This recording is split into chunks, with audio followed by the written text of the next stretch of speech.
রায়গঞ্জ স্টেডিয়ামে চলছে আন্তঃক্লাব football league. 10টি দল নিয়ে চলা স্বর্গীয় দেবকুমার দত্ত স্মৃতি ফুটবল লিগে বৃহস্পতিবার পরস্পরের মুখোমুখি হয় রায়গঞ্জ স্পোর্টস ক্লাব এবং বীরনগর স্পোর্টিং অ্যাসোসিয়েশন।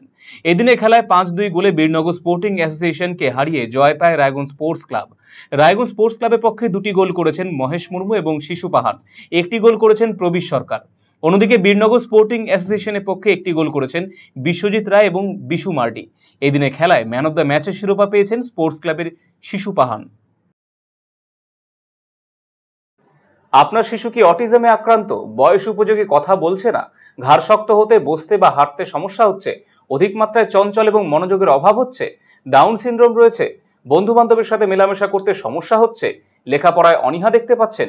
এই সমস্ত সমস্যার homeopathy, physiotherapy, occupational therapy, special education, behaviour therapy, speech therapy, counselling এবং গ্রুপ ক্লাসের মাধ্যমে সমাধান করা হয় সেবানিকেতনে। সেবানিকেতনের ঠিকানা উকিলপাড়া রামকৃষ্ণ সরণি, রায়গঞ্জ।